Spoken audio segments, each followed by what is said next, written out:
What's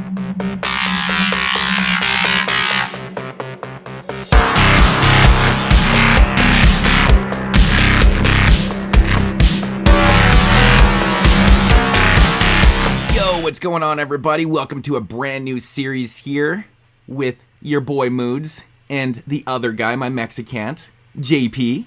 What's going on, me. my dude? Yeah. Hey, what's up, dude? I've been on your channel before. When you weren't on your channel with us one night.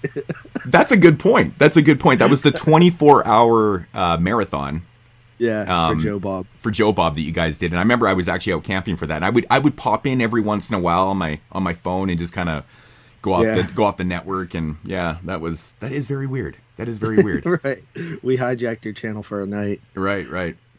But yeah, brand new series here. Okay, so the idea behind this series, I came up with this about 3 or 4 years ago. I was kind of in a funk with YouTube, just trying to kind of figure out new series and stuff. And I ended up not doing it. And then I was like, you know what? I want to do this with somebody else. So I called up the homeboy JP, came up with this idea of this magazine came out in 2012, courtesy of Rue Morgue. And so this is what it is. It's Rue Morgue's 200 alternate horror films you need to see. So basically the premise of this series is we put all 200 alternate horror films that you need to see in a randomizer. We pick one, and that's the movie that we're going to review. It's very, very simple. If you guys are familiar with the series that I did back in the day, the 52 horrific weeks of 81 and 88, same premise. Film's going to the randomizer, one comes up, we review it. We're doing video reviews as a duo. It's more of a challenge. This was the premise. I wanted to do a challenge myself to do like 200 reviews, get through it. But now it's a duo challenge. It's both of us in here. So it's pretty fun. It's a very mixed bag of films.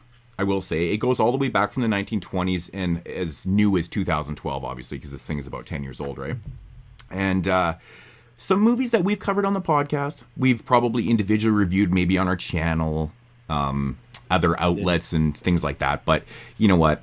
It doesn't really matter. It's still going to be a different spin because it's going to be both of us covering them and whatnot and stuff, right? So, but yeah, 200 alternate horror films you need to see. Very, very cool. So now let me ask you this. What is alternative horror films? What did they mean by that? Is it like underrated? Is it like, I didn't really what was the concept behind the word alternative? Alternative horror films. Basically, I think what it is, I think it's just a bunch of movies that may have been slightly overlooked, maybe underrated, maybe just not talked about enough. And if you go through the list, there is definitely some films in here that I think that need to be discussed a little bit more. There is some forgotten gems. I mean, it goes right back to like Vampire, from like 1930, whatever it is, like right. Really, really old films that just don't generally get discussed enough and stuff like that. So, but that's basically kind of what it is. Yeah, it's just more or less movies that aren't overly mainstream, right? Some of these movies may be a little bit more popular now. Like when this magazine came out in 2012, the very first, or the film that we're doing today, which is, of course, The Loved Ones. Ooh, you got a Blu-ray. Yeah, this is an uncut Blu-ray. DVD. Yeah, so actually, odd story behind The Loved Ones is this is actually one of the very first region locked Blu-rays I ever bought in like 2012 or whatever. Wow. Yeah, so it's from the UK. It's unrated. And so interesting thing about The Loved Ones is that the movie premiered in 2009 at the Toronto Film Festival, right? And it never got released outside of Australia widely until 2012. Right, 100%. Because this made the first ever list I did of top 10 horror films I've seen was in 2012, and this one I got from the Red Box, right, and rented it, and it was 2012. I remember, right. But yeah, that's yeah. What you were saying though was there's a lot of movies on there that at the time in 2012 were definitely like underseen, but some of them may be like more popular now because 10 years have passed and like that magazine helped get that, right, people talking about the films in that magazine. And so some of the films are, I think, like more praised now Yeah. But if you go in like a time capsule of 2012, like nobody was talking about a lot of those movies. I think since 2012, like social media and media has been a big part of it also, because you got to remember, like YouTube has kind of exploded in the last 10 years and stuff, and people get the word out a lot more. But previous to that, YouTube wasn't probably a major factor in getting the word out and stuff. But, you know, people like us help spread the word, and, you know, we talk about these things, and I mean, every little bit counts, right? So some of these films are definitely a little bit more popular and stuff, But yeah, so for the first episode here, like I said, The Loved Ones from 2009, like I said, it premiered at the Toronto Film Festival in 2009. It never got a wide release outside of Australia until 2012, which is kind of a shame because it did really, really well at the Toronto Film Festival. Like, it blew up. Like, it had a major, major buzz going, and then it just got kiboshed by the Australian... Basically by Australia. They just never widely released the movie until 2012. And when 2012 came around, it had a little bit of buzz. I know people were buzzing about it here on YouTube and stuff like that, and the word kind of got out that it was kind of on a little bit more of extreme and stuff like that. And, you know, it was an entertaining film. But I think it probably would have been a bigger film if it had have been released when that buzz was going on in 2009. I still to this day, people mention that they've never seen The Loved Ones. So I don't know if it's due to the minor releases that it have, because I don't know how many releases this movie has, because this Blu-ray came out, you know, actually it says 2010, so I don't know what they're saying wide release, but maybe this was just a very, very low key. I never picked it up until like 2012 or whatever, but it doesn't have a lot of releases. It never really got the love that it probably should have got on media and stuff like that. But yeah, man, The Loved Ones. I think this is kind of a film that fits in this alternative horror films list for sure. Should we get? You know what? I'll just get into the premise here. Okay. Of The Loved Ones. I'll probably just here. I'll actually bring it up. Yeah. So The Loved Ones from 2009, directed by Sean Bryan. Quick little synopsis. When Brent turns down his classmates Lola's invitation to the prom, she concocts a wildly violent plan for revenge. You know, this is kind of an interesting movie because our main character in the film who gets abducted is, his name is Brent. And we learn very early in the film that Brent is struggling in life because the film opens up with him and his father driving, and they basically swerve to miss somebody that's standing in the middle of the road, and he hits a tree, and ultimately his father dies. And he's very much broken. He's a broken human. And he's just learning to drive, so it's sort of like very unfortunate circumstance. Right. I mean, that would be traumatic to anybody. I mean, you're just learning to drive, and one of your first times out driving, you kill your father. Like, are you serious? So he falls into a funk. You know, he resorts to just, you know, drowns himself in metal music and starts doing drugs and things like that. And he's just not in the right headspace. And so basically, you know, there's this girl by the name of Princess, and she's pretty much obsessed with this guy. Like, he turns her down for the prom, and then all of a sudden, but it wasn't even like when she asks him. Like, he's not like, no way. You know, he's just like, oh, I'm sorry, I'm going with Molly, my girlfriend. Right. Sorry, Lola. and that's the thing about the setup that works so well in this film. Like, we have a broken man that was not being a dick. This isn't like your average revenge movie where somebody totally gets wronged. They totally get done wrong, hardcore, and then they exact this crazy revenge. It's not like that. This dude is a broken, good human being who has a girlfriend. Right. He has an excuse to turn her down, because why are you going to take another girl to the prom if you already have a girlfriend? So he politely turns her down.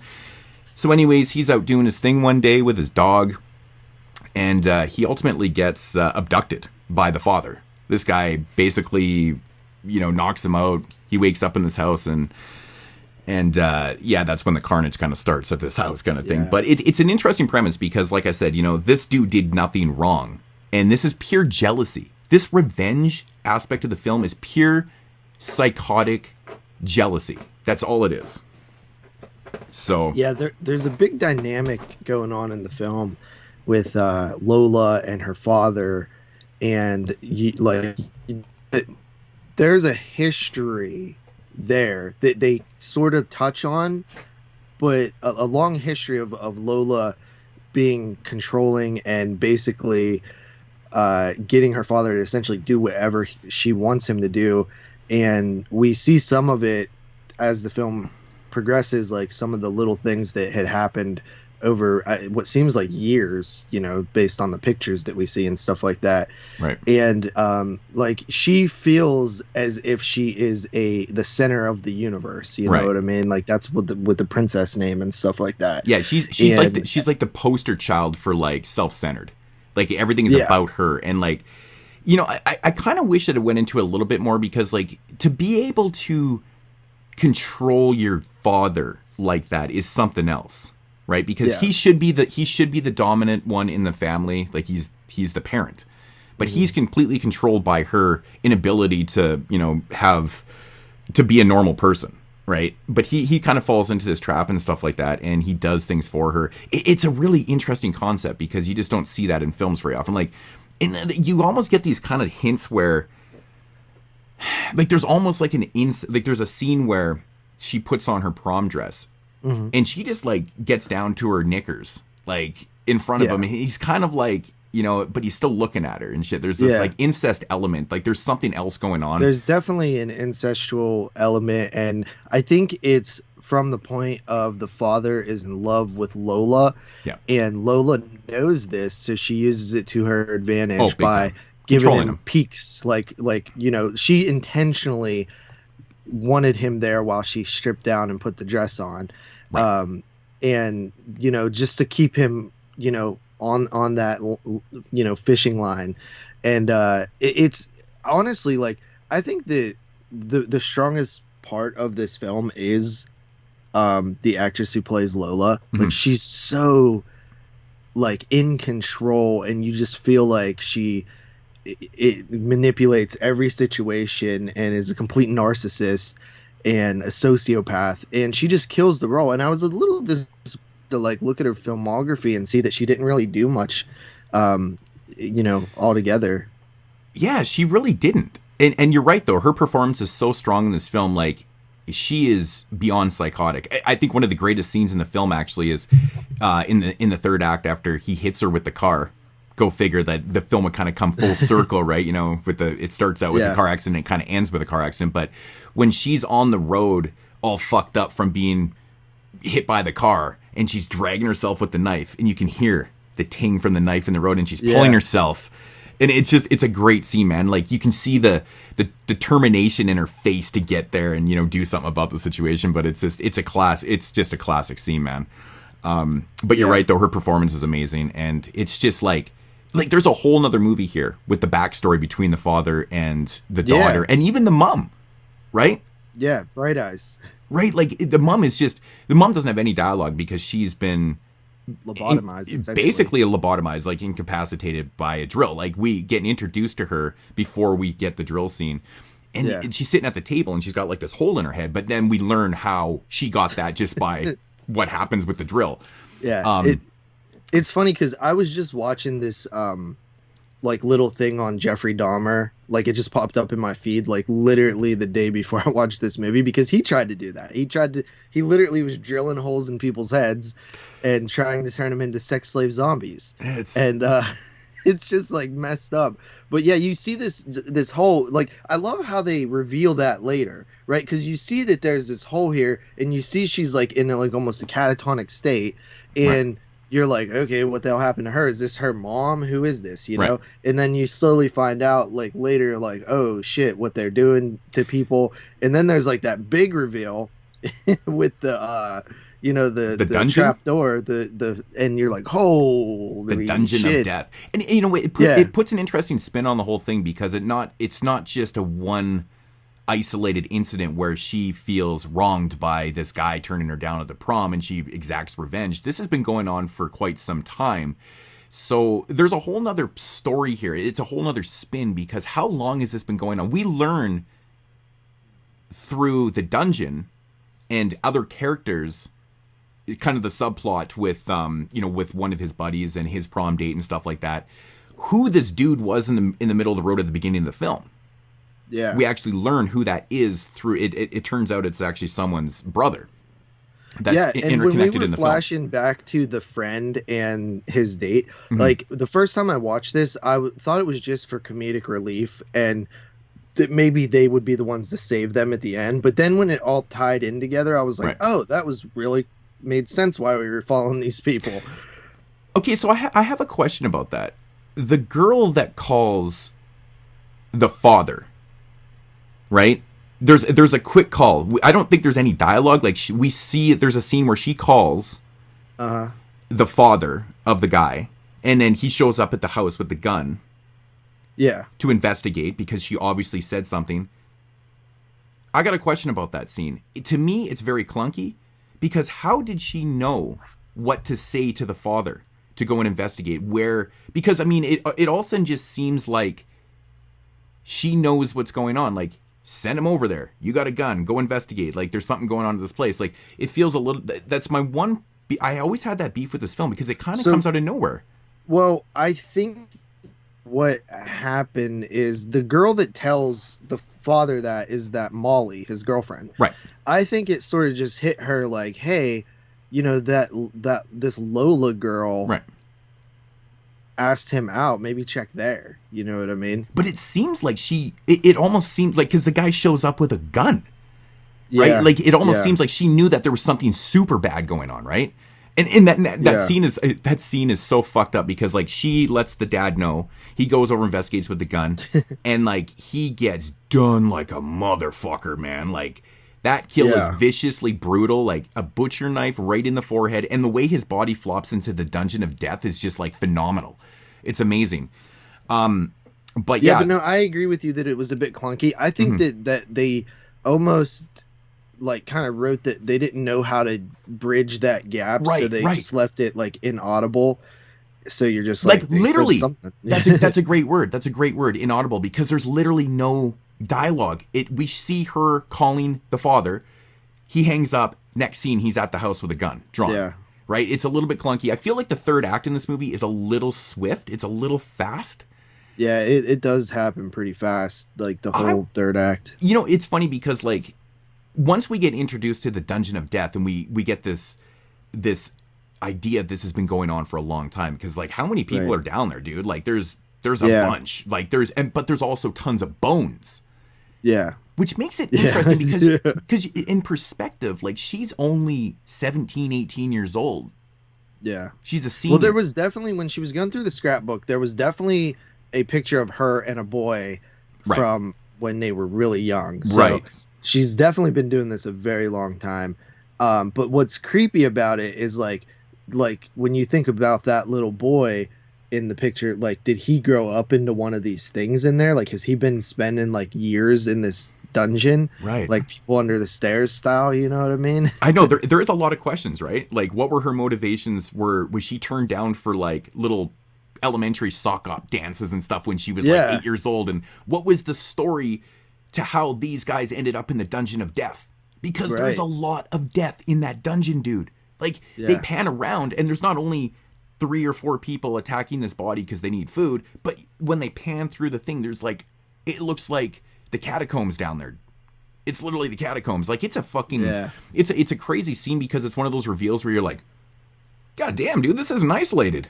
Yeah, dude. I was like, holy shit. It was creepy too, because you're like, what the hell? Like, this went into a whole new territory. Okay, so I was doing a little bit of investigating on the differences between the unrated version and the rated version of The Loved Ones, because there's always been kind of, I remember watching YouTube videos back in the day when people are talking about this, and people admitting that they didn't really know what the difference was between the rated and unrated versions, because if you watch, apparently there was a dude that watched them back to back, and he was like, I don't even know what the fucking difference is. So it's only about 25 seconds of footage, and I looked into it, and it says, the difference is the rated version is 83 minutes, the unrated is 84 minutes and like 5 seconds, like 25 seconds. And basically what it is, in the rated version, they cut down the scene where they use the drill on Brent's head. Right. So when they're drilling, but it's funny because even in the unrated version, they don't even show the penetration of the drill in the head. It's a camera shot from kind of behind his head, and it's implied that it's going in. Yeah, you see some smoke. But and the shit. smoke, I bet you that's what they cut out, because I'm going motherfucker, man. Like, yeah, that's the same thing. you don't need the penetration of the drill bit in the forehead when you have smoke coming from the guy's forehead, dude. That you can almost smell how shitty that would be. Could you imagine smelling your head being drilled? Your skull, dude. It's so brutal. Dude, like, it's so like painful, man. The second time they go in, where she's like, make it bigger. I'm like, that's where it really got me. I was just like, man, this is brutal. Right. And this movie is pretty brutal. Like the steak knives through the feet. Mm-hmm. Like, god dang, dude. Like, what is going on with that? And then like even the psychological aspect, right? Because he says he has to go to the bathroom or whatever, and she just straight, gets down and pulls out his thing and drinks it, chugs a glass of milk, which was disgusting to me for some reason. Right. And then puts the cup down, where his, dick would be, and tells him to pee. And he's like, obviously you're like shocked, and you're like, I can't just go on command like this after this. And then this guy's like, dude, I'm not German. I can't do this. Come on. She says, you have 10 seconds or I'm going to get daddy to nail it to the chair. Right. And like she starts counting, and it's like 1, 2, and she's counting slow, but it's like scary. And then like right after 9, he starts going, and you're like, holy shit, Like, you put yourself in that position, you're like, my God, this woman, she is literally a complete psychopath. Oh, like 100%. Like, she'll just be like, and the fact that her dad's there and she's like, sexual with him, you know what I mean? And with Brent, and her dad's always just like standing there over in the corner, like, you can tell he's getting like jealous or uncomfortable, but she's so in control, he's not going to say anything. Yeah, she's got him wrapped around her finger, man. Like he's a greasy looking father too, man. Like that hair, and she's just, you can tell he's been punished mentally though, man, by her. Like he's scared of her. Basically, he's scared, right? You can see the fear in his eyes. She's totally in control. Like she's a really nasty, violent villain. 100%. The one scene in the film that always bugs me is the first attempt at him escaping, where he actually does get outside, right? And he ends up in a tree. And I'm like, I remember when I first watched this movie, I was like, okay, so you make your attempt, you get outside, and you make your way up into a tree, which is kind of an oddball thing to do. But they do chase him outside, and he sees that. Neither of them have weapons at this point. Why doesn't he just jump out of the tree and just like, dude, this guy, the father's a frail, skinny fucking punk. He ain't throwing down. She is not throwing down. Why didn't he just use that anger of being abducted and just pound the shit out of him? Because neither one of them was going to fight him off. Like, he obviously could have beat the shit out of him and just fucking tailed out of there. But instead, he goes up in a tree. Yeah, they don't have weapons. They go out there, and what they use as weapons, they throw rocks up into the tree and essentially knock him out. And he falls out of the fucking tree like a baby bear cub. When he fucking falls and his body like smashes on the hood of the car, he gets fucked. Oh, dude, he gets fucking just nailed, dude. It's so brutal, man. It's so brutal. I'm not sure what's worse, getting that massive rock in the head or just the fall after, man. It's just a combination of both, dude. It was just brutal, man. But yeah, that scene always like, it's one of those movies. It's one of those movie moments where you're watching and you're like the white chick in the back of the theater, like, don't go upstairs. It's like, it's one of those moments where you're like, bro, you can take both of them at the same time. Like, legitimately could have taken them, right? It's one of those moments where you're like, oh, dude, like one punch. You could one punch her and him. It's just whatever. It is what it is. But it makes for what the movie is. It's I don't want to call it torture porn, but I mean they do essentially torture there's some torture. There's definitely some damn torture in this movie, between the psychological torture, the steak knives through the I mean, that's brutal, especially when he has to rip them out. And when he finally gets, dude, he looks so jacked up too. He has a hole in his skull. He got 2 steak knife holes in his feet. He's holding the knife and a drill, and he's like can barely stand up. Right. And then he falls into a hole with all these fucking lobotomized like cannibals that haven't seen the light of day in fucking years. Right. Like this guy, you feel bad for this guy because he really didn't do anything wrong. You know, he just fucking accidentally turned down this chick because he had a girlfriend. No. What went wrong in his life besides, you know, him kind of essentially being responsible for his father's death? Well, technically, Lola's responsible for his father's death. You're right. Because it comes full circle because one of the dudes got out and he fucking swerved to miss him. Right. I assume they never found that dude, right? Like the guy that was walking in the road. Yeah, actually, I was going to ask that question. I'm assuming that they must have recaptured him because there's nothing ever came of that. Well, that ends up being the girl's brother. Right. Right. So I'm assuming that he just was in probably the catacombs. He was the pile of bones or something like, or maybe he was one of the dudes that was still, we never actually see the faces. We never actually see what happens to them either. Like, I assume like they're going to come find them there and, you know, what the hell do you do with people like that? No. So essentially what Brent fucked up by having a girlfriend. Because essentially his girlfriend actually created this whole situation because, like, if they weren't together, he probably would have just been like, sure, man, I'll go to the prom with you. I don't got a date. Yeah. And then all this could have been avoided. It's simple. And then we got no movie. But, well, dude, freaking Lola, like, she's actually pretty hot, not gonna lie. Yeah, dude, she is. And you know, the goth chick in the movie is really hot too, man. Yeah, I like her. She's fun. Yeah, man. She's, she gets a little bit towed up, man, towards the end there. Yeah, she's just like completely acting out because she's depressed and just doesn't give a fuck, which is understandable. Totally understandable. Yeah. Yeah, so, but this is a movie that I think there's a lot of people that still haven't seen it. Yeah. I do think it's gotten more love. Partially, I mean, we've talked about it a bunch and recommended it a bunch too. But it's a movie that I think more and more people are checking out. And it's a great movie. It really is. It's very, the pacing's good. You have great acting, great characters, stuff you haven't seen before, stuff you have seen before that's done a little bit different. It's all around I really love this movie. Yeah, you know, I mean, there is definitely a little bit of questions and stuff, but I mean, I think it's open to interpretation and everything doesn't have to be explained. I like that. You're right, though. The pacing is really good. I mean, it gives you the backstory for Brent in, you know, basically 30 seconds.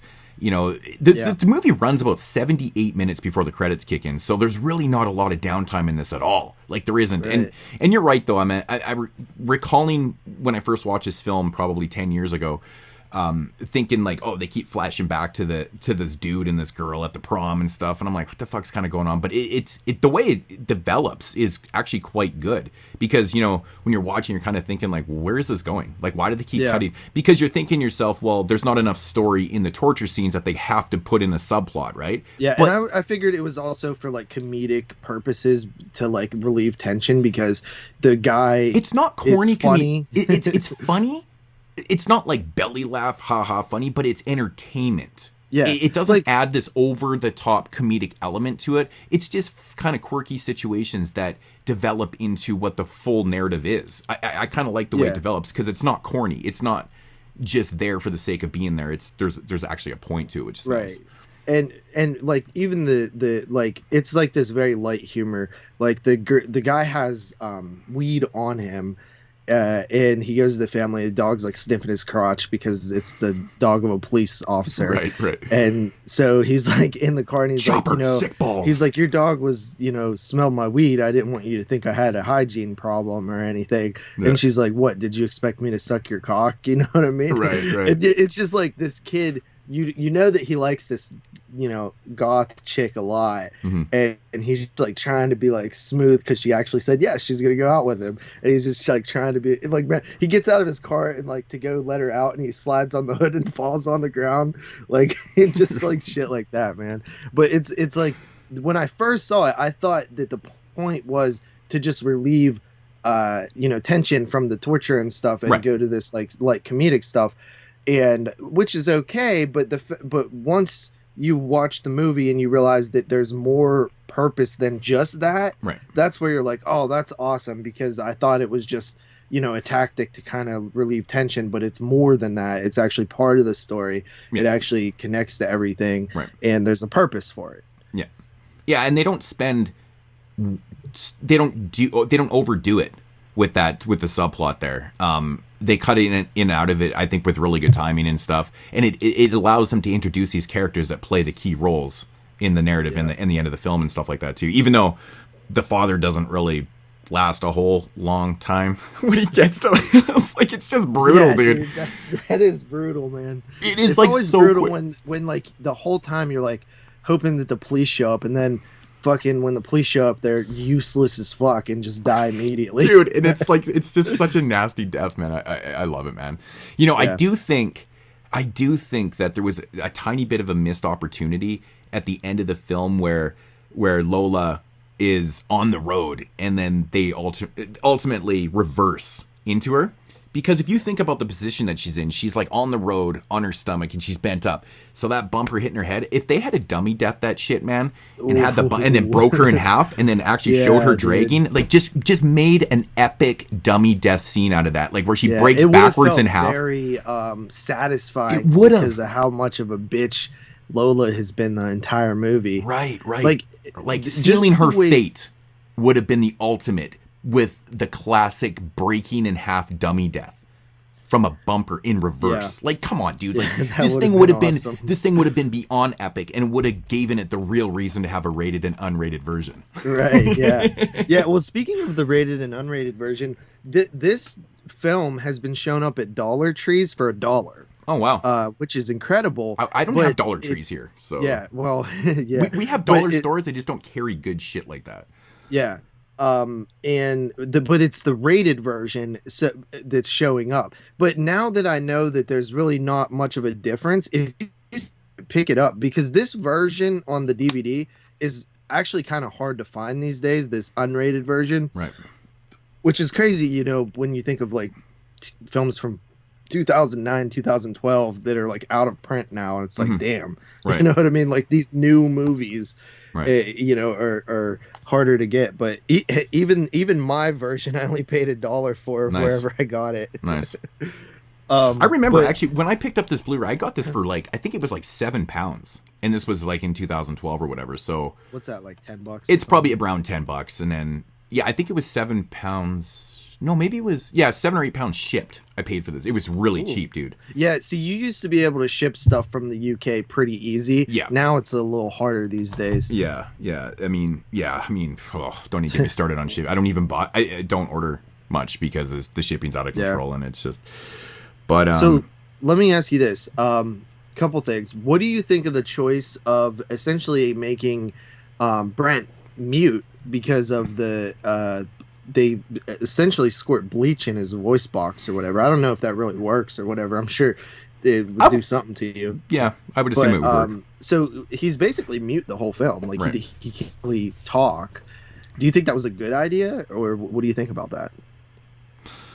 I mean, to be honest, it works because you don't really need, it's by not having him talk, it focuses on the situations. It doesn't give you a way to kind of take the tension away by having, like in a lot of movies where it gets talky in situations, you get that back and forth banter between, the protagonist and antagonist. And you kind of get that where it eliminates all that bullshit dialogue that you don't need. And it keeps the tension without having the dialogue here.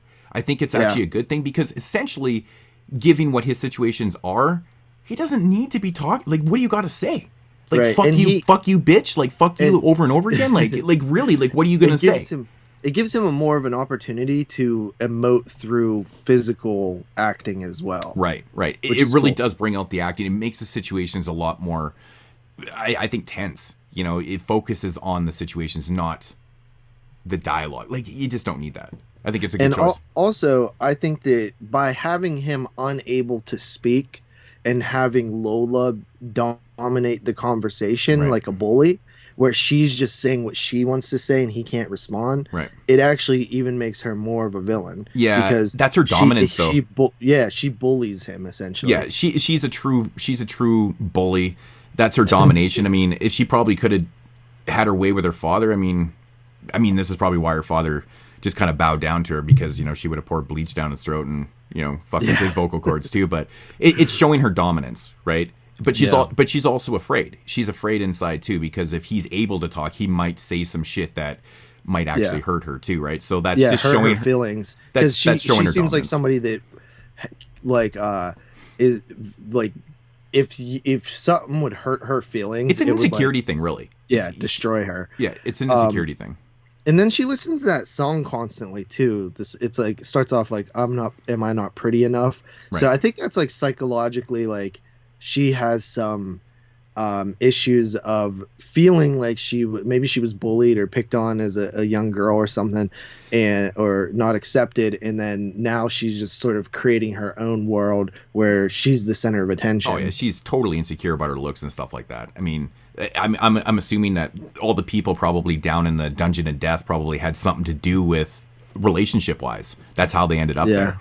You know, she's, you know, I mean, it's typical in women in general, right? I mean, I'm just not pretty enough, blah blah blah. And some take it to extremes like this, and some don't. I would assume most shouldn't or not. It's terrible, but no, it's definitely she has a complex, man, for sure. So she even like becomes the prom queen of her little prom at home, right. Which I gotta say, I like the disco ball, like the disco ball going the whole time and like on the walls and stuff. It is kind of cool. Yeah, no, they did a good job with that. It has like it has like such a retro feel to it. Like even her dress doesn't seem overly modern, and just the whole atmosphere and even the house. Like the house feels like it's like older too. Yeah, it does. Like the appliances and stuff. It gives us appeal that it's like a 70s prom. Like the old school signs with the balloons. Her dress feels old school, but you're right. The appliance, everything in the house is old, right? Yeah. And it kind of gives that retro appeal to it. It's kind of unique actually. It's kind of cool. Yeah. So. Without really implying that it's trying to be retro. And this is how you do these things. You don't have to keep letting the audience know that this might be trying to do something like that. You just kind of showcase it in the sets. And it really does work. So, but yeah, I mean, do we have anything else? I'm not sure how long this has gone on for, but. No, I think just maybe a rating and recommendation. Yeah, I mean, full recommendation for the loved ones. If you guys have never seen it out there, I don't know why you'd be watching this spoiler-filled review if you haven't seen it before. So that's probably something that we'll do in this series too, because a lot of these movies have been seen and maybe not. I don't know. It's kind of hard to tell nowadays what people have seen and what people haven't seen and stuff. But a lot of these movies are older. You have had plenty of time to actually check them out.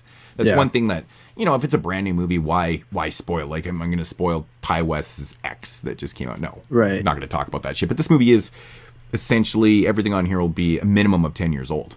Yeah, and we want everybody, we're going to actually, we'll get to that in a second, but we want you guys to follow along with us going forward after this review. Right. So, like, we want you to take the challenge too, which will be fun. Yeah. But yeah, so what do you think? I'm thinking, well, reviews? Or I mean ratings? Ratings? Yeah. Reviews, ratings? Yeah. You want me to go first? Sure, sounds good. Yeah. Okay, so The Loved Ones is a favorite of mine. I love Australian horror too. And this filmmaker, I like his work. He's only done 2 films that I know of, and it is The Loved Ones and The Devil's Candy, which was pretty good as well. Yeah, that's right. But I think that this film is pretty well crafted when you like the Lola character is very well written. There's reveals. There's things you didn't see coming. It's very fast paced, very enjoyable. Even like her dialogue is very good. Like what are you looking at and stuff like that. Mm-hmm. You know, just things that she says in this like condescending way. But yeah, I think it's a great movie. I give it a 9 out of 10. You know what? I'm exactly the same rating, 9 out of 10. I do think like I mentioned the part with the phone call, I think that's a little bit clunky. It's just kind of a little bit unexplained. I mean, you can have these epiphanies and maybe you're completely right. Maybe you have like a premonition or something like that. You just kind of figure it out because people do these things. Like, you know, you ever had those moments in life where you're like, all of a sudden you just came to the conclusion you were completely right about something. You're like, oh shit, totally. You know, you didn't really put too much thought into it, but I kind of feel like it was maybe one of those moments and they're trying to imply that, but who really knows? Feels a little bit clunky. Right. The third act is a little bit quick in it, but overall it's very, very enjoyable. It's a quick watch. It's like I said, 78 minutes before that credits roll. It's, you know, highly entertaining and it's got some pretty good nastiness to it. Kills are good. think the effects are pretty cool. It's cringeworthy at time, like knives and through the feet and drill. The smoke drill, coming off from that, dude. I'm assuming that's got to be cut out of the rated one because, like, dude, that's just cringeworthy beyond cringeworthy. But great performances. Really, what sells this movie is the performances from our leads here. Mm-hmm. They do a fantastic job, both of them. 9 out of 10. Great movie. So highly recommend The Loved Ones if you guys have never seen it. I don't have any idea about the Blu-ray, if there's any other releases, if this thing's out of print or whatever, if it goes, I have no idea. I've never looked into it. But yes, there is no Region 1 Blu-ray. I know that for sure. Correct. Yeah. And I do believe that The Loved Ones is currently streaming for people in the US here. Okay. So you would be able to check it out. It is on Pluto TV for free. And I have seen it pop up other places too, like Amazon Prime and stuff. So just keep an eye out. And it's very cheap to rent in the US as well. It's only $2.99. Okay, cool. All right. So yes, with that said, that is episode 1, The Loved One. So what we were implying about keeping you guys involved in the challenge is what I already have all the other 199 films in the randomizer ready to go here. You guys aren't going to see what's going to come up here. You're just going to have to take our word on what. Hell, I'm not even seeing it. Yeah, so JP has no idea. So all I got to do here is just hit the randomizer, and the film that comes up is going to be episode 2. It's a very, very simple premise. I did before you do that though. I did want to just. I would be a little bummed out if I did not mention this. Are you aware that somebody else is doing sort of a series like this? A Rue Morgue series? Not Rue Morgue, Fangoria. No. Okay, Joe the Horror Man has been doing almost the exact same thing that we're doing here. Oh. But with the Fangoria 100 films you've never seen. And like I know that you had told me about this idea years and years ago, so I know you didn't like steal it or anything. But I just thought, and I know he wouldn't think that either. But I just figured I would shout out his version of the Fangoria challenge, just so it doesn't look like we weren't acknowledging that he had that series going on. I'm glad that I mentioned that I came up with this idea a few years ago. And I never followed through with it because now that actually comes into play quite. So yeah, this is not a ripoff of that. I did not know this was going. So what is the Fangoria challenge? Is it very similar? There's a magazine that came out, the 100 horror films you've never seen. 100, okay. And Joe and another guy are going through and reviewing each one, watching and reviewing each one. But they don't do the videos together like this one. They post their own separate video. And I don't think it's randomized. I think they just pick what they want to watch. Okay. So, but yeah, it's a good series. Okay. Well, there's some films that are on this list that's on that list. Okay. So a very similar premise. Ours just happens to be 200, and apparently they're alternative. And it's through Rue Morgue, which is a Canadian magazine for the people out there that don't actually know what Rue Morgue is. It's a Canadian magazine. So we get it down here though. It's a good mag. It's definitely widely spread now because I remember like when I first started collecting buying Rue Morgue, I should say. I had a few from way back in the day too, which never survived the test of time. But I think I subscribed to Rue Morgue. I think in about 2010 or 11. So I've had a subscription for like 10, 11, 12 years. But when around that time, I don't know if you guys could get Rue Morgue down in the States. I think he was still kind of a little bit more low key about a dozen years ago. So it's definitely able to. Yeah, I see him now in like Barnes and Noble and stuff like that. Right. Okay, so for the last portion of the video here, randomize for the next movie. So episode 2, and hit randomize right now, and we have Psycho 2. Whoa, dude, I swear to God, I was just telling Carly the other day, I was like, man, I really want to watch Psycho 2, 3, and 4. You know, it's funny because I did a Scream Factory Shelf 1 video yesterday, and I was actually, Psycho 2 was in there, and I, briefly talked about it, but I was talking about Psycho 3. I always say Psycho 3 is criminally underrated because Anthony Perkins actually directed Psycho 3. Right. And I love his direction in that movie. It's so underrated. It's a greatly directed movie. He has great transitions. There's a whole pile of like little cool things throughout the film because he really knew what he was doing with the character and how the story should go and stuff. And I was like, it was just perfect that he did that movie. But anyways, we got Psycho 2, which is widely considered to be... That's exciting. Yeah, it's widely considered to be one of the greatest sequels. I mean, yeah. To be honest, if we had been old enough to watch Psycho 2 when it came out, would you not be a little bit weary that it was like in real time 22 years later after the original film? You'd be like, hey, this isn't going to work, because we have movies now that have sequels even 7, 8, 9, 10 years later that just completely don't work, right? They don't work. This is 22. This is set in real time. That's one thing about Psycho 2 that I love, is that they set it in real time. He spent 22 years in the nut house.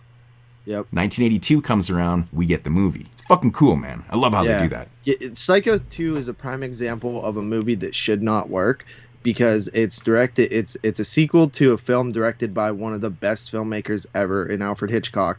And you're going to make a sequel to one of the most successful horror films ever, and it's going to take place 20 years later, and it's not directed by Hitchcock. This is doomed to fail. Like, you would just think it would be doomed to fail, but little preview, I love Psycho 2. Me too, man. I've talked about Psycho 2. I've never formally ever reviewed Psycho 2, I believe. I don't think I have either. Like, I mean, I've talked it, like, you know, it's funny because we've never covered the Psycho franchise on the podcast either, so that's pretty much why we haven't done Psycho 2. I mean, Psycho 1 has been talked to death. Psycho, it's interesting. It's an interesting pick. So So make sure everybody out there is following along, check out Psycho 2 with us, and even if you want to leave comments and let us know what you thought of it and stuff like that, that would be awesome. Right. Before we go, that Frankenstein shirt that you have on, what is it? Oh, it's a car. Okay, let's see. And so it's original Frankenstein. Cool. Yep. Cool. I don't think I've ever seen that one that you're wearing. Maybe you've seen it in a video. I don't know. I got this at the drive-in show that they do. There's a company there called Creepy Classics who like sell movies and shit like that, and they also sell shirts. And I always thought this one was really fucking cool. It's a cool shirt, man. I like it. Yeah. The classic Karloff Frankenstein. Very, very cool. Yeah. All right. So that is gonna. Wow, this went on so much longer than I thought, but it ripped by. It totally ripped by. This is fun to do video reviews. I really enjoy doing this. Yeah. But I'm great idea. No, Joe, we didn't steal your idea. Yeah, I figured I would mention just because, like, if I watch this video and I comment on those Fangoria ones, so if he knows that I know about it, you know what I mean? So, like, I didn't want him to think that I just wouldn't mention that he also has a series. Right.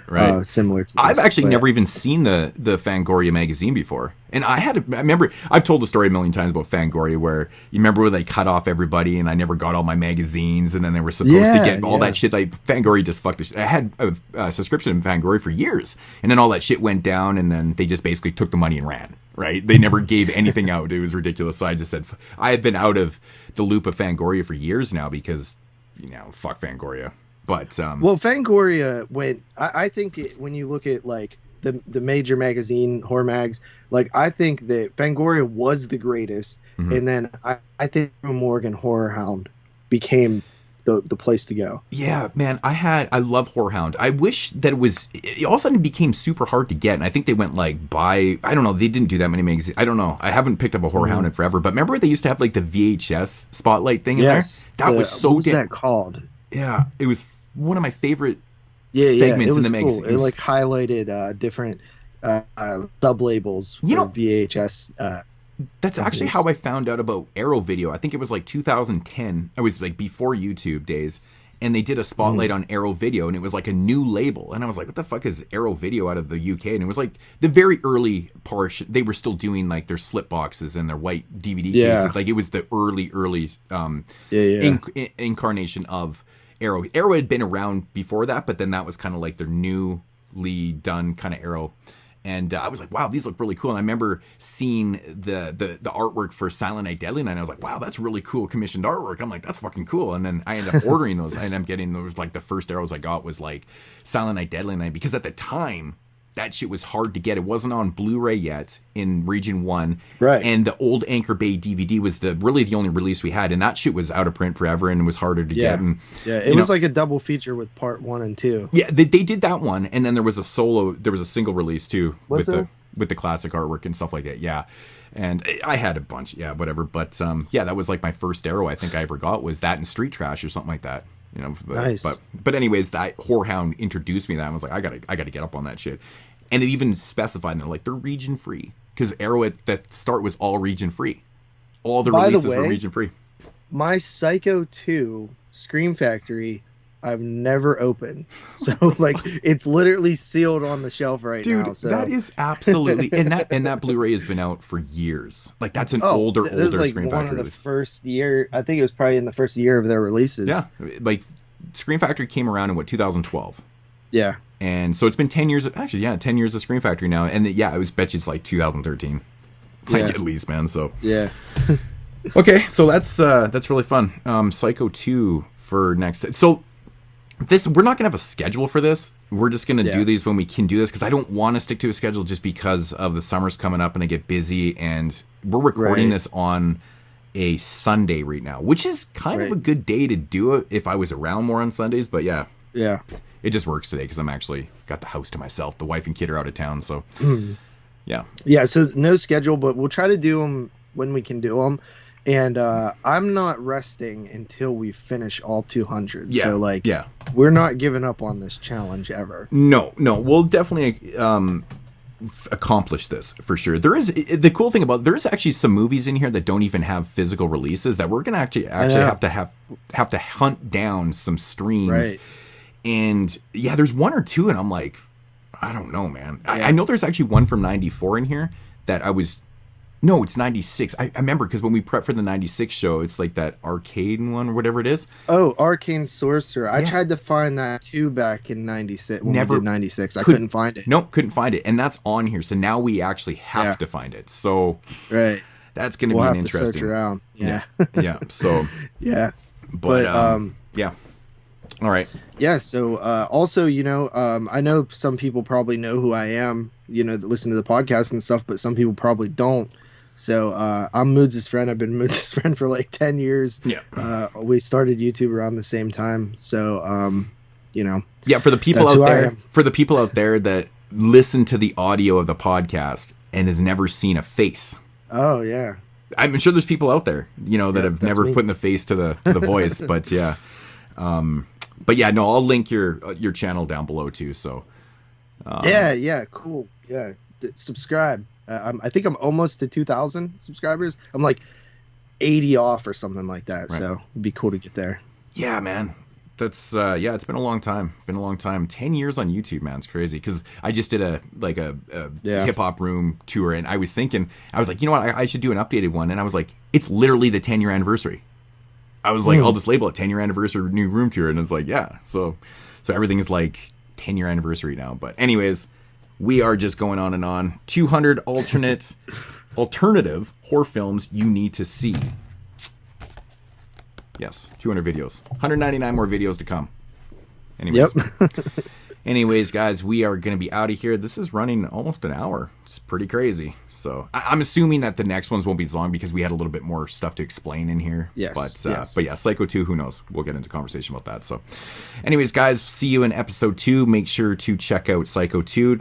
Play along with the challenge. And check you then. Deuces.